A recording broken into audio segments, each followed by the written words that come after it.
that I like to tell. About this guy you all know, he had me scared as hell. He comes to me at night when I crawl into bed. He's burned up like a weenie and his name is Fred. He wears the same hat and sweater every single day, and even if it's hot outside, he wears it anyway. He's home when I'm awake, but he shows it when I sleep. I can't believe that there's a nightmare on my street.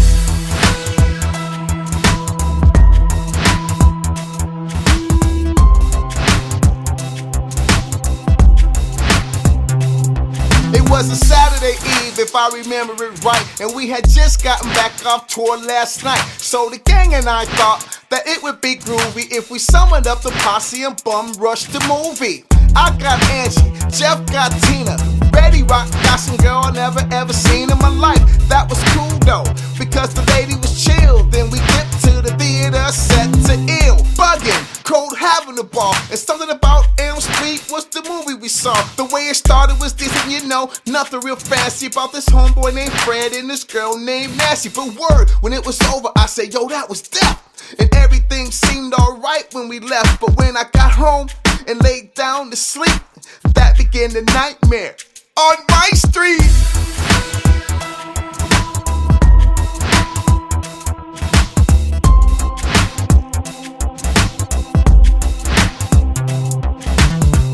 It was burning and my room was like an oven. My bed soaked with sweat, man, I was bugging. I checked the clock, it had stopped at 12:30 and it melted. It was so darn hot and I was thirsty.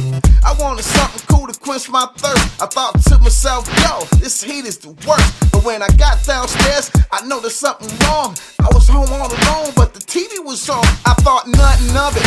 As I grabbed the remote, I pushed the power button, and then I almost choked when I heard this awful voice coming from behind. It said, "You turned off the 11, now you must die." Man, I ain't even wait to see who it was. Broke inside my jaws and screamed. So long, cuz, got halfway down the block. I calmed down and stopped screaming.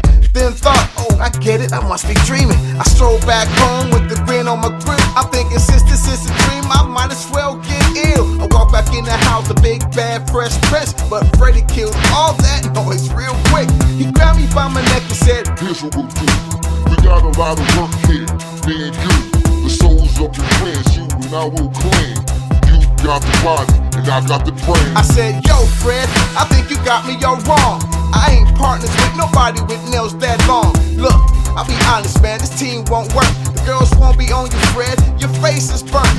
Fred got mad and his hair started steaming. But I thought, what the hell? I'm just dreaming. I said, please leave, Fred, so I could get some sleep. But give me a call, maybe we can hang out next week. I patted him on the shoulder, thanks for stopping by.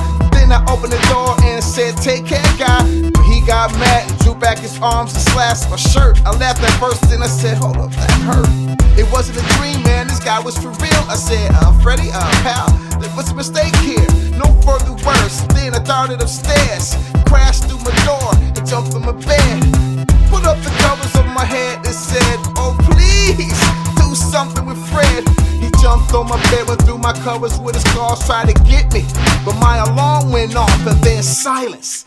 It was a whole new day. I thought, I wasn't scared of him anyway. Until I noticed those rips in my sheets, and that was proof that there had been a nightmare on my street.